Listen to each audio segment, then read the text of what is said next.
નમસ્કાર વિદ્યાર્થી મિત્રો, આજે આપણે ધોરણ 7 સામાજિક વિજ્ઞાનમાં પાઠ નંબર 2 છે દિલ્હી સલ્તનત એનો અભ્યાસ કરીશું. દિલ્હી સલ્તનત પર કયા કયા શાસકો આવ્યા, દિલ્હી સલ્તનત બની ગઈ છે તે આપણે જોઈએ. તો કે પ્રાચીન કાળથી જ દિલ્હી ભારતીય રાજધાનીના કેન્દ્રમાં રહ્યું છે. એટલે કે પ્રાચીન સમયથી જ ભારતમાં દિલ્હી જે છે એ રાજનીતિનું કેન્દ્ર રહેલું છે. 12મી સદીમાં તોમર અને ચૌહાણ રાજપૂતોના સમયમાં દિલ્હી વ્યાપાર વાણિજ્યનું એક મહત્વનું કેન્દ્ર હતું. 13મી સદીની શરૂઆતમાં દિલ્હી સલ્તનતની સ્થાપના થઈ. ઈસવીસન 1206 થી 1526 દરમિયાન ઉત્તર ભારતના વિશાળ વિસ્તારો પર શાસન કરનાર શાસકોને સુલતાન અને શાસનકાળને દિલ્હી સલ્તનત કહે છે. એટલે કે ઈસવીસન 1206 થી લઈને 1526 સુધીના સમયગાળાને દિલ્હી સલ્તનત કહે છે અને તેના જે શાસકો હોય છે તેને આપણે સુલતાન તરીકે ઓળખીશું. આ શાસકો મૂળભૂત રીતે તુર્ક અને અફઘાનિસ્તાનના મૂળના હતા. એટલે કે અફઘાનિસ્તાન અને તુર્કના પ્રદેશ જે છે ત્યાંના મૂળના હતા. આ 350 વર્ષ દરમિયાન દિલ્હી સલ્તનતમાં કુલ 5 વંશોએ સત્તા ભોગવી. એટલે કે 1206 થી લઈને 1526 સુધીનો જે સમયગાળો છે તેની અંદર કુલ દિલ્હી સલ્તનત પર 5 વંશજો થઈ ગયા. જેમાં છે ગુલામ વંશ, ખલજી વંશ, તુગલક વંશ, સૈયદ વંશ અને લોધી વંશનો આપણે સમાવેશ કરી શકીએ છીએ. દિલ્હી સલ્તનતની સાથે આપણે આ પાઠમાં વિજયનગર અને બહમની સામ્રાજ્યનો પણ અભ્યાસ કરીશું. તો આપણે શરૂ કરીએ દિલ્હી સલ્તનત. તો દિલ્હી સલ્તનતના શાસકો જોઈએ કે દિલ્હી સલ્તનતના શાસકો ક્યાં ક્યાં હતા.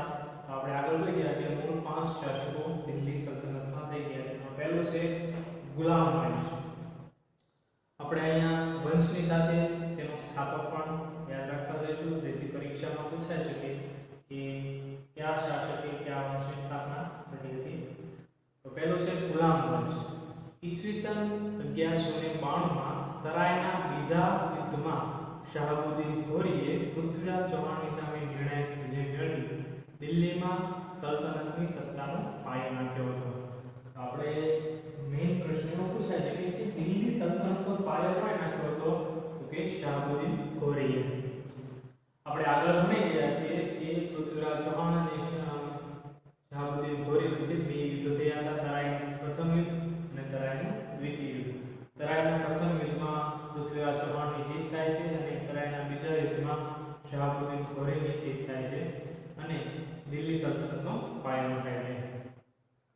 મોહમ્મદ ઘોરીના ગુલામ કુતુબુદ્દીન ऐबक મામલુક વંશનો હતો. માત્ર 5 વર્ષ તેના શાસનકાળમાં તેને સત્તાને જાળવી રાખવાનો પ્રયત્ન કર્યો હતો.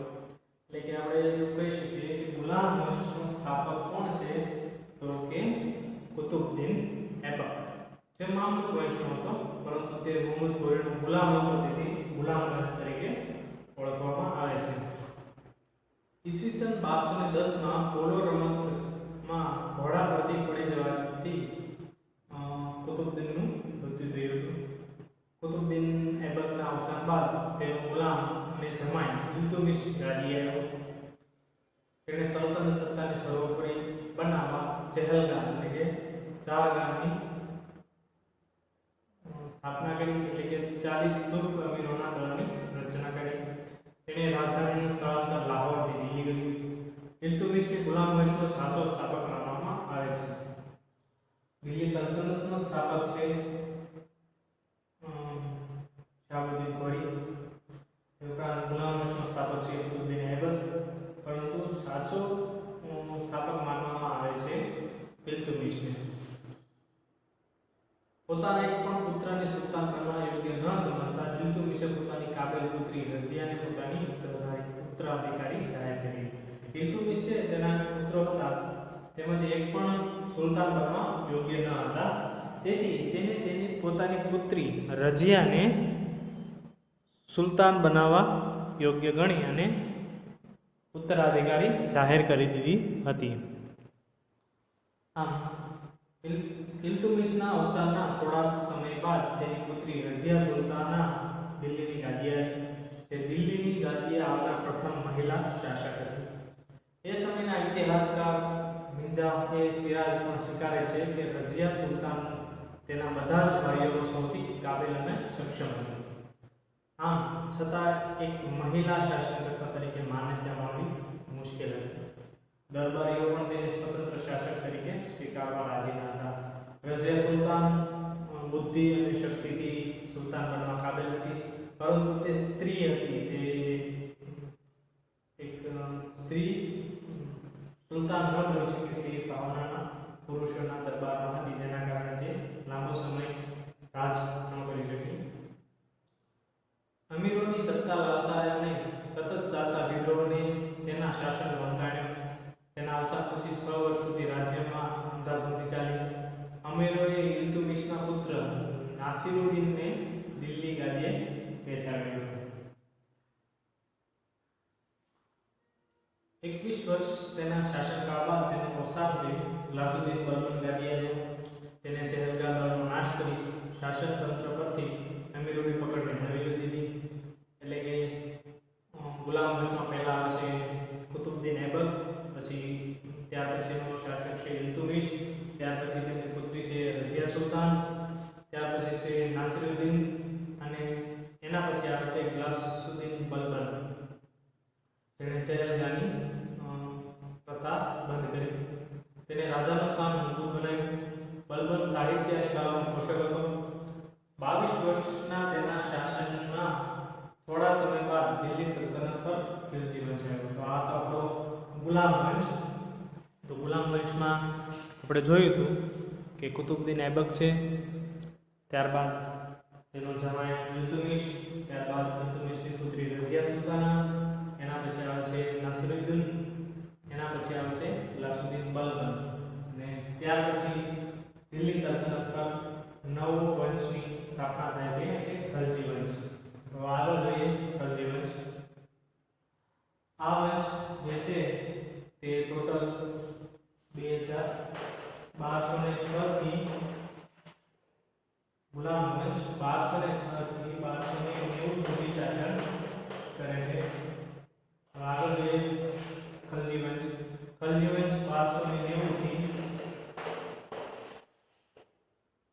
1320 સુધી દિલ્હી સલ્તનત પર રાજ કરે છે. તો આગળ જોઈએ ખલજી વંશ. જલાલુદ્દીન ખિલજીથી ખલજી વંશના શાસનની શરૂઆત થઈ. તો ખલજી વંશનો સ્થાપક કોણ કહેવાય? તો કે જલાલુદ્દીન ખિલજી. જલાલુદ્દીનના 6 વર્ષના શાસન બાદ દિલ્હીની ગાદીએ મહત્વકાંક્ષી સુલતાન અલાઉદ્દીન ખિલજી આવ્યો. એટલે કે ખલજી વંશનો બીજો શાસક છે અલાઉદ્દીન ખિલજી, જે જલાલુદ્દીનનો ભત્રીજો હતો. તેણે ઉત્તર ભારત, ગુજરાત અને દક્ષિણ ભારત પર વિજય પ્રાપ્ત કરી સામ્રાજ્યનો વિસ્તાર કર્યો. કોણે સામ્રાજ્યનો વિસ્તાર કર્યો? કે ખલજી વંશનો બીજો શાસક અલાઉદ્દીન ખિલજી. દિલ્હીમાં સ્થાયી સેનાની શરૂઆત કરી. તેને સૈન્યના ઘોડા અને સૈનિકોની વિશિષ્ટ ઓળખ માટે દાલ અને ચહેરા પદ્ધતિની શરૂઆત કરી. અલાઉદ્દીન ખિલજીએ બે પદ્ધતિઓ વિકસાવી. તો ઘોડેસવારો હતા, તેને જે માસિક વેતન આપવામાં આવતું હતું, તે કોઈ એવા ઘોડેસવારો હતા જે બબ્બે વખત લઈ જતા, તો તેને દાગ પ્રથા શરૂ કરી. ઘોડા પર દાગ આપતા અને ચહેરા એટલે કે ચહેરા પર કલર લગાવતા એની શરૂઆત કરી. આ ઉપરાંત તેને ભાવ નિયમન કર્યું, બજાર નિયંત્રણ કર્યું, સંગ્રહખોરી નિયમન જેવા વહીવટી સુધારા પણ કર્યા હતા. તો કે ખલજી વંશનો જે અલાઉદ્દીન ખિલજી છે તે સુધારાકારી શાસક આપણે ગણી શકીએ છીએ. તેને ઘણા બધા સુધારા કર્યા, જેમાં આપણે જોઈ શકીએ તો વસ્તુના ભાવ નિયમન કર્યો, એટલે કે કોઈ વસ્તુનો ભાવ વધારે નહીં અને સામાન્ય કર્યા. તે ઉપરાંત બજાર પર નિયંત્રણ રાખ્યા અને સંગ્રહખોરી પણ અટકાવી હતી. અલાઉદ્દીન ખિલજીના અવસાન બાદ રાજ્યમાં અંધાધૂંધીનું વાતાવરણ રહ્યું. ખલજી વંશનો અંત આણી દિલ્હીની ગાદીએ તુગલક શાસનની શરૂઆત ગ્યાસુદ્દીન તુગલકે કરી હતી. તો આ તો આપણો ખિલજી વંશ, જેના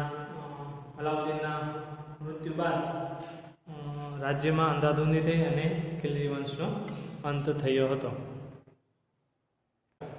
દિલ્હી સલ્તનતના આપણે અગાઉ બે વંશ જોયા, જેમાં ગુલામ વંશ અને ખલજી વંશ.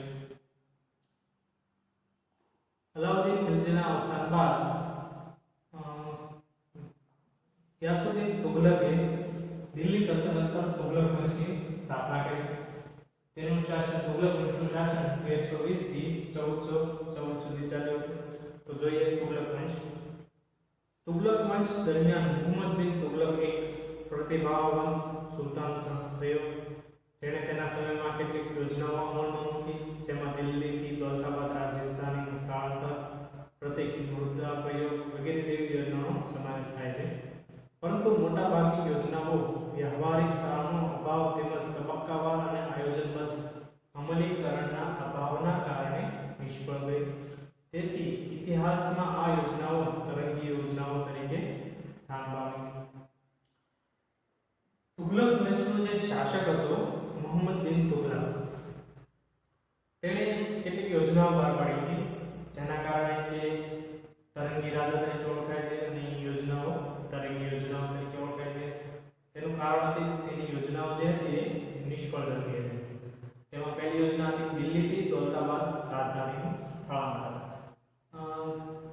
મુહમ્મદ બિન તુગલક રાજધાની હતી તે દિલ્હીથી અને દૌલતાબાદ લઈ ગયો, કારણ કે દૌલતાબાદના વેપારીઓએ સુલતાનને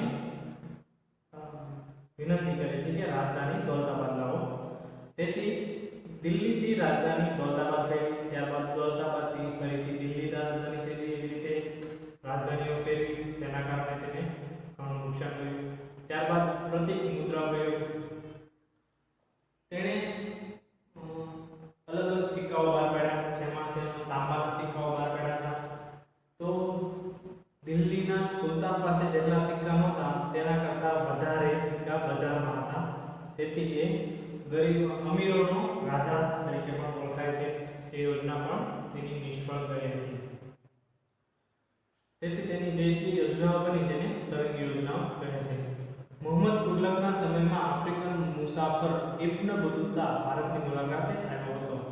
તો આપણને પ્રશ્ન પૂછાય છે કે આફ્રિકાનો ઇબ્ન બતુતા મુસાફર કોના સમયમાં આવ્યો હતો?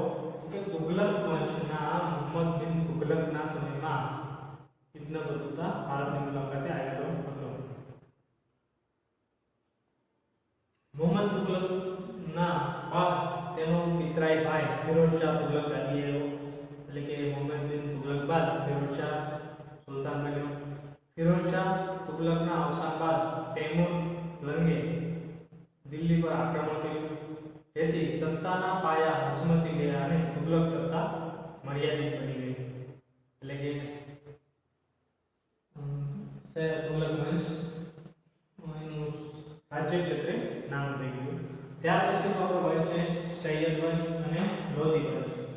તો સૈયદ વંશ છે તે 1414 થી લઈને 1451 સુધી રાજ કરે છે અને લોધી વંશ 1451 થી 1526 સુધી રાજ કરે છે. તો જોઈએ તુગલક વંશના શાસનના અંત બાદ ખિઝર ખાએ સૈયદ વંશની સ્થાપના કરી. તો સૈયદ વંશની સ્થાપના કોણે કરી? તો કે ખિઝર ખાએ કરી હતી. સૈયદ વંશ બાદ બહલોલ લોધીએ લોધી વંશની સ્થાપના કરી. તો લોધી વંશની સ્થાપના કોણે કરી? તો કે બહલોલ લોધીએ. બહલોલ લોધી સલ્તનતનો પ્રથમ અફઘાન શાસક હતો. એ આ અત્યાર સુધીના જે શાસકો થઈ ગયા, ગુલામ વંશ, ખલજી વંશ, તુગલક વંશ, સૈયદ વંશ, તે બધા તુર્કીના શાસકો હતા. પરંતુ જે લોધી વંશ છે તેનો શાસક જે છે બહલોલ લોધી, તે અફઘાન શાસક હતો, પ્રથમ અફઘાન શાસક હતો. લોધી વંશનો અંતિમ બાદશાહ ઇબ્રાહિમ લોધી હતો.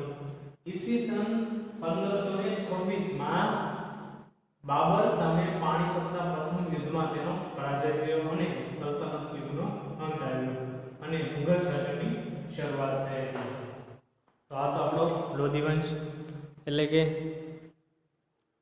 ઈસવીસન 1526 માં લોધી વંશનો અંત આવ્યો અને સલ્તનત યુગનો પણ અંત આવ્યો અને મુઘલ શાસનની શરૂઆત થઈ હતી.